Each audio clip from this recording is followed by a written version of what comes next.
So I was watching this video and he makes a claim that caught my ear. What makes a high note work and why it's like kind of like a rule of sword, and one of the reasons why C in particular kind of like gets us a little titillated, is it actually has to do with how our ears are tuned. This is in decibels, so this is exponential.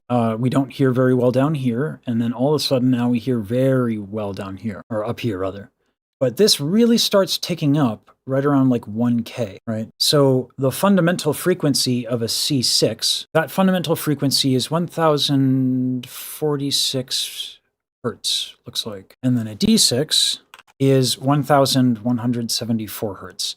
So when we look back at this graph, that doesn't sound like it's a big bump. So like your D6 here is going to sound significantly louder than the C. And right, like everything before it here, right? So you start to really tip up into this frequency, and that's the fundamental note. Now, what is the overtone of the note? Well, it's the octave up, so it's double the value, right in this range. Now we're talking about this range. So what you're hearing is not only the fundamental, but you're hearing this overtone. And so that's why it sounds like a pung, like it just gets and I do love that we get to experience this. It's not negative. And to explain why, he pulls up this graph. It's a frequency response curve of the human ear. The x-axis is frequency, 20 Hz to 20 kHz, and the y-axis is how strongly the ear responds to a pressure wave at each frequency for a fixed input amplitude. The curve peaks around 3 kHz and falls off on both sides. Your ear isn't flat, it's tuned, it has some resonance. By the way, hi, I'm Hodge. I don't know how to sing well, but I do have a strongly grounded understanding of acoustics as part of my digital signal processing background. I make audio plugins on stream for my chat live in C++. Please like and subscribe, or come find me on the purple app that imperfectly rhymes with Shostakovich.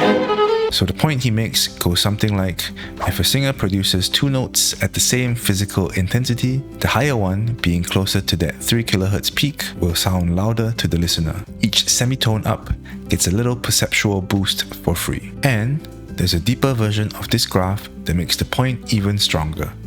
If you measure not just the ear's peak sensitivity, but its response at different loudness levels, you get something called the equal loudness contours, sometimes known as the Fletcher-Munson curves. Each line represents a different perceived loudness level, measured in fonts.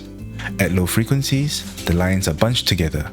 You need huge jumps in physical intensity just to hear a difference. But as you move towards 2 to 4 kHz, the lines spread apart and flatten. Hi, Hodge from the future here. I realize this might need some explanation. Each font line shows how much physical intensity you need at every frequency for your ear to hear it as the same loudness. The lines dipping down in the 2 to 4 kHz range means you need less actual energy there to hit that same perceived loudness. The ear is just more sensitive there. And them spreading apart means small difference in real intensity start to feel like big differences in volume. Okay, back to the video. The ear gets dramatically more sensitive in that region. A soft sound at 3 kHz can sound as loud as a much stronger sound at 100 Hz. So, it's not just that the ear's peak sensitivity is at 3 kHz. It's that the contrast between frequencies is the most extreme for quieter sounds. The sensitivity curve he showed is the shape of one of these contour lines. The full picture is a family of curves, and they all tell the same story. The ear has favorites. And fair enough, he's not wrong. The frequency response curve is real. The equal loudness contours back it up, and they do predict that kind of effect. And if you haven't come across the channel Lesage Singing, go fix that. It's genuinely one of the best vocal music education channels on YouTube. Every video you actually learn something, and the man's enthusiasm is infectious. He's recently fallen deep into the VTuber rabbit hole too, which has been an absolute delight to watch. Again, I'm not here to say he's wrong, but specifically, he assumes the singer is producing the same intensity on both notes. And the point is made from the perception side of the story. I don't know for certain whether the Fletcher-Munson effect is the dominant one here, but I do know there's something else going on, something happening inside the singer's body. And once you see it, the current version of the story starts to feel a little incomplete.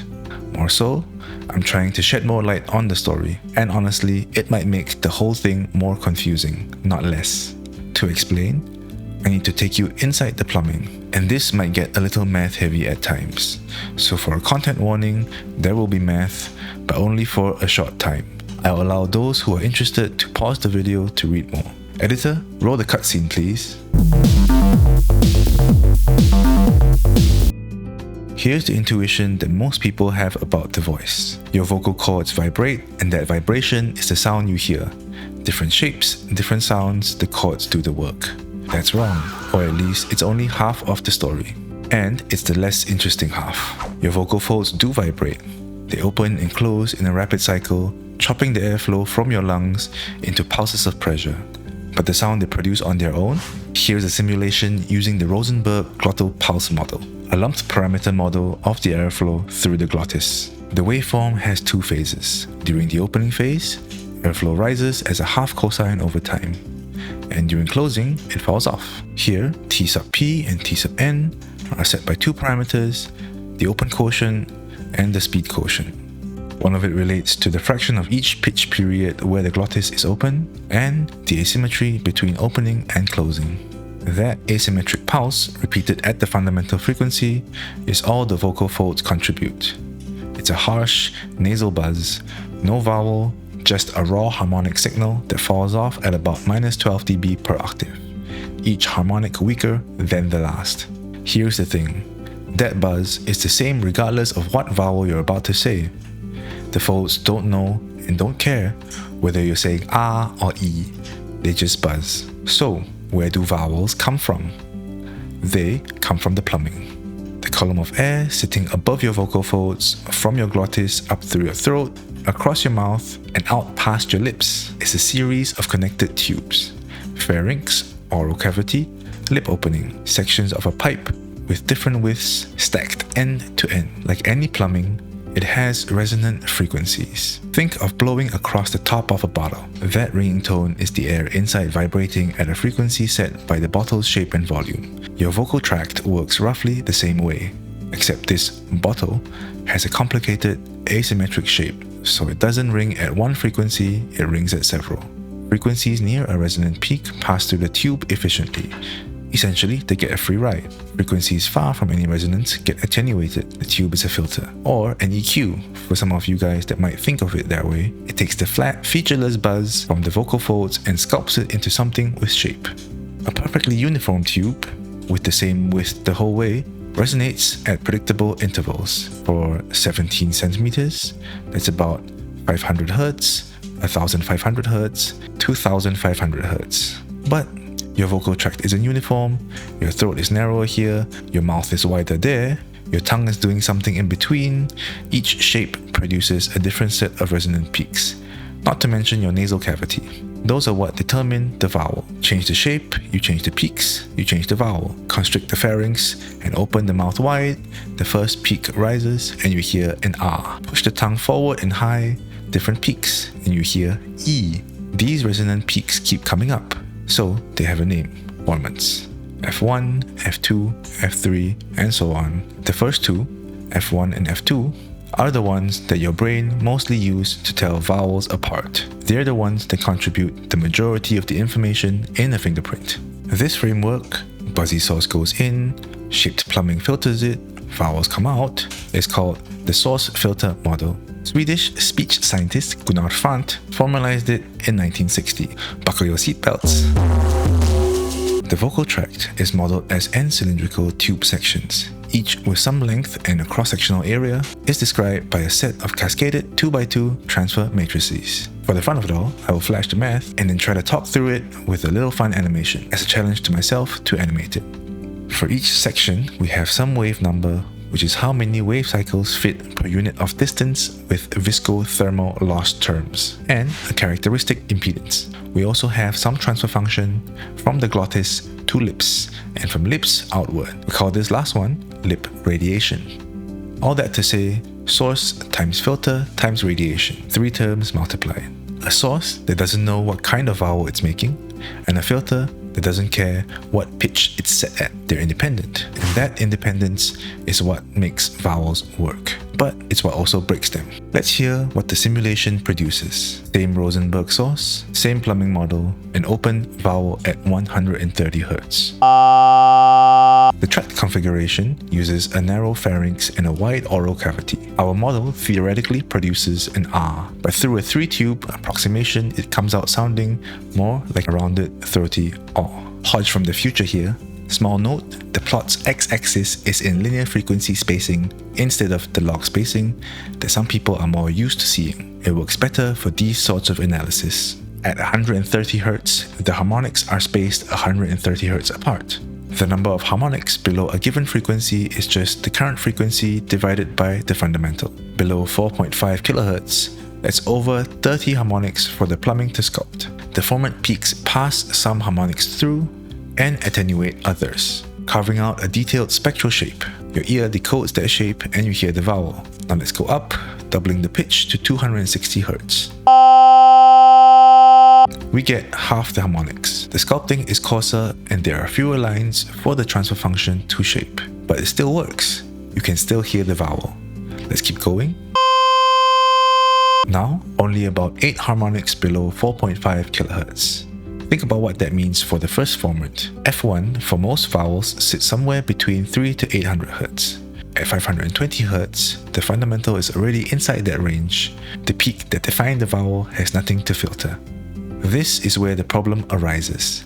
The pitch of a note, its fundamental, is set by the vocal folds, and the resonant frequencies of the plumbing, its formants, set by the shape of the tract, live on independent axes. They have no obligation to stay out of each other's way. At lower pitches, it's fine. But as the fundamental rises, the space between each harmonic grows. The spectral lines spread out. The formant peaks find themselves sitting over empty gaps. Nothing passes through them. Nothing gets shaped. Now, before you listen to that and think, wow, vowels are already falling apart at 520 Hz, keep in mind what our model is doing. It's using a 17 centimeter vocal tract, which is an approximate typical male length, but female vocal tracts are shorter, closer to 14 or 15 centimeters, and may have different internal diameters. A shorter tube means higher resonant frequencies across the board. All the formants shift up. So, an F1 for an open vowel in a female voice might sit around 850 to 950 Hz rather than the approximate 700 Hz of our model, well above 520 Hz, with room to spare. There are still harmonics landing near the formant peaks and the vowel comes through fine. The collision we're building toward doesn't hit until the fundamental climbs into the range where even a short tract can't keep its formants above the fundamental. That's higher up than you might think. But at a certain point, usually around C5 to D5, the fundamental passes its first formant for nearly every vowel in the language. When that happens, the main acoustic cue for vowel identity, the thing that made R sound different from E, is gone. Voice scientists sometimes call this problem the soprano problem. It's not a flaw in technique. It's a consequence of the maths that we just laid out. When the fundamental sits above the first formant and no harmonic lands close enough for the transfer function to distinguish one vowel from another. In listening experiments, subjects can't reliably identify vowels sung above about 700 Hz. These vowels don't sound wrong. They sound identical. They all converge toward an open R. Consider this small experiment. Which of these do you hear?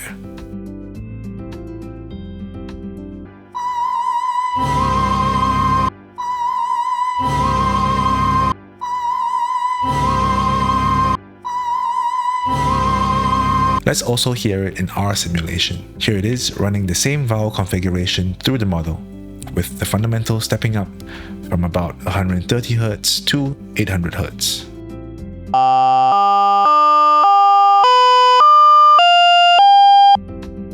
You recognize some of the vowels, but as the pitch climbs, the character drains away. By the end, there are only about 5 harmonics below 4.5 kHz. The spectrum is almost bare. The transfer function still has its peaks in the same places, the plumbing hasn't changed, but there's nothing left to filter.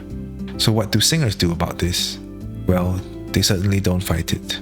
The key insight, working out empirically by singers over centuries and measured precisely by physicists in the last few decades, is this: if the formant won't come to the harmonic, move the formant to meet it. The singer can't change the fundamental without changing the pitch, but they can change the plumbing. Open the jaw wider, lower the tongue, reshape the oral cavity. These adjustments change the tube section areas and the lengths in our transfer matrix model, which shifts where the formant peaks land. Specifically, sopranos will usually raise their first formant to track the rising fundamental. The goal is to keep the first resonance locked to the fundamental. These guys measured this directly using broadband impedance techniques at the mouth. They found that professional sopranos consistently follow this tuning strategy all the way up to around 1000 Hz. This tuning of the first resonance and the fundamental is the defining acoustic strategy of the soprano upper range. Payoff shows up straight in the output equation. When the first resonance and the fundamental are the same, the transfer function is at its peak value, which gives us maximum gain at the fundamental. The voice projects efficiently without additional subglottal effort. But, and this is the trade-off that every soprano knows, when you reshape the plumbing to track the pitch, you're pulling the first formant away from its usual position when in speech. The vowel production of the plumbing bears no resemblance to when you're speaking that very vowel. The vowel has to change. You can't keep the first formant where it is in speech and have it match a high fundamental. This is why it's more difficult to understand the words when a note is sung high above the staff. They've chosen resonance over intelligibility, and acoustically, that's the right call.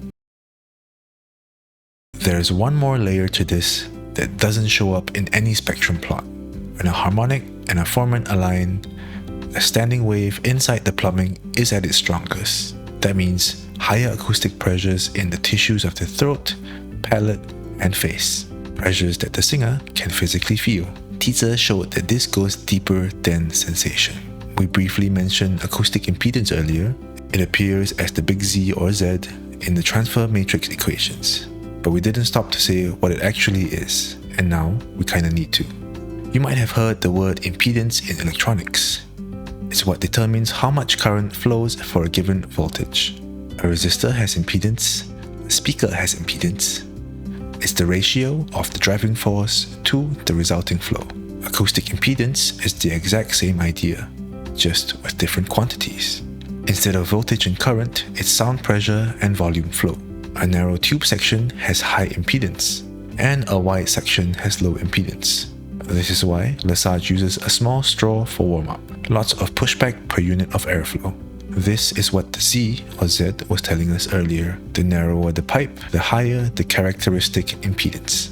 And just like in electronics, impedance isn't just a number. It's complex. It has a real part, which is the energy loss to friction and heat in the tube walls, and an imaginary part, reactance.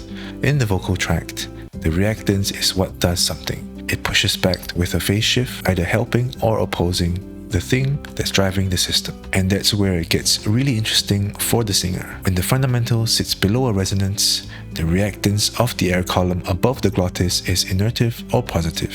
The air resists the changes in flow, and that resistance creates a pressure that helps push the vocal folds close during each cycle.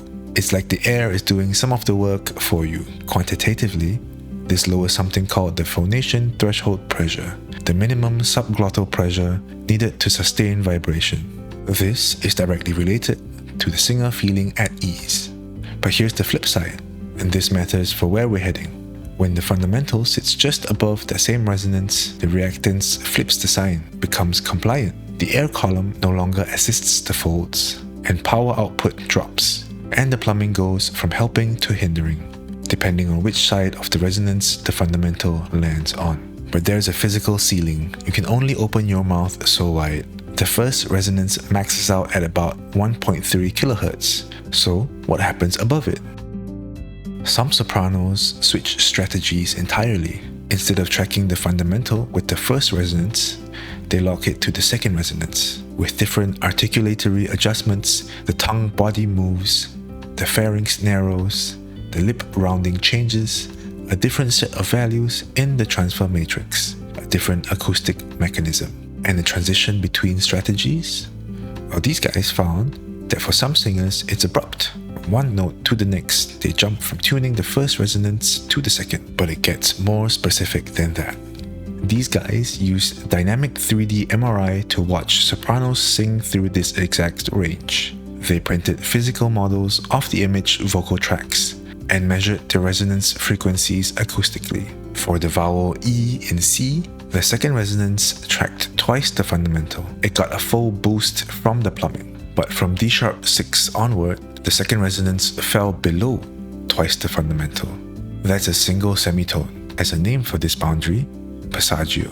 This is not a coincidence. The perceptual break aligns with the acoustic one. The plumbing resonances are rearranging, the tuning strategy is shifting, and for a note or two in between, the singer is caught in a gap where neither alignment holds cleanly. At some pitches, it was showed computationally that resonance tuning becomes the primary determinant of the radiated sound level. Not subglottal pressure, not how hard the singer pushes, but the quality of the alignment between the fundamental and the resonance of the plumbing. At these pitches, voice source strength is a marginal factor. The difference isn't subtle. Tietze calculated that a strong resonance alignment can produce a factor of 4 increase in radiated acoustic power. That's roughly 6 dB, the difference between normal conversation and a raised voice, from plumbing alignment alone, with no change in effort at the source. So, the observation is sharp. One note really does sound louder, and the equal loudness curves are part of the answer. But there's this other mechanism, the resonance alignment inside of the singer, that could easily be the larger one. I cannot say for certain which dominates without measuring the actual SPL at the microphone on both notes, but I can say that treating the voice as a flat output speaker leaves out the most interesting part of the physics. And the singer? They don't need a spectrum analyzer to know this. They feel it. In summary, the physics is in the alignment. Whether that's the whole explanation for what was heard, I don't know. The Fletcher-Munson effect is real. The resonance effect is real. I suspect they're both in the mix. But I do know that the story is bigger than one graph of equal loudness contours. And I thought it was worth showing. I had a ton of fun making this video and doing the research. Some of it brought me down memory lane. Thank you for watching. Please like and subscribe if you liked the video. Come catch me on the Purple app. Check out my other videos. I had a ton of fun making them too.